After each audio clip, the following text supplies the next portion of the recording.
absolutely. And how do you find that your students are relating to you as a teacher or a professor? Do they see you any differently for teaching in a different style, do you believe?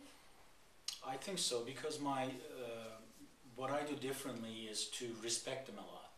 That's one thing I do. I and by respect I mean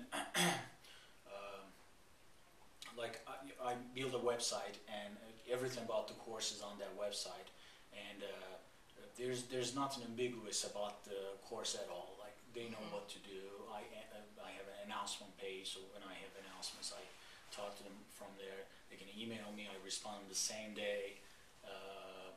When I make them speak a lot during the course, during the classes, and if they are interrupted by some other students in the class, I stop the other students and let them finish their talk, etc. I protect their rights, I respect their rights. And also I address them as siz. It's in Turkish language, the word you, there are two yous. Sen is what you would address a person that's in a casual way, and siz is more formal way. So even though they're much younger than me and they're my students, I still call them siz. Kind of like saying Mr. something to a student with their last name instead of the first name. All those things seem to be, working well. They get that. They understand it. They respect it. But at the same time, I'm quite friendly with them too. I'm never like super strict and unapproachable professor, because that's what I saw from my professors when I was here, and that wasn't good. Even the smallest question you had, we'd be just reluctant to go and knock on the professor's door, because they weren't as friendly with us. So I'm not like that. They seem to be enjoying the class, and I guess maybe one test of finding out the true answer to this question is the attendance. I remember my very first class I taught here, I did not keep attendance because I told them that I see them as adults, and adults do not need incentives to participate in the classes that they're taking.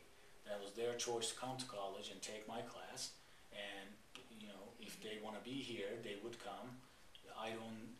I shouldn't be creating a reason for them to come, like keeping the attendance.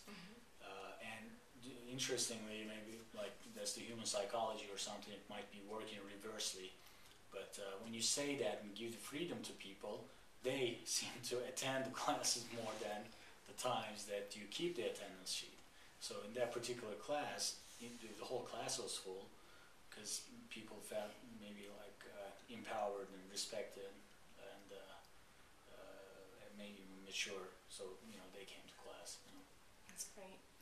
Now, if you had to choose a pivotal moment of your education, either positive or negative, could you pick out a point if something changed your conception of education, or changed the way your education was going to go for the rest of your life in a positive or negative aspect? Well, I would say maybe when I was at University of Texas MBA program, I realized that it wasn't for me, and I decided to change my field because business administration is what I studied in my undergraduate education. And I found MBA to be quite repetitive of the same thing. So I didn't feel like it was going to add much to me in terms of knowledge. And I decided to study some other field. And because of that motivation, I came across the idea of considering other schools in other fields. And political science and government were what came to my mind. And in that field, one of the best schools is Harvard.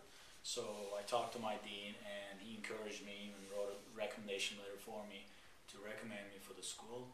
And I ended up getting, transferring over there. So if I would say that was the pivotal moment. Had I not, decided to study some other subject, I probably wouldn't even think about going to a school like Harvard.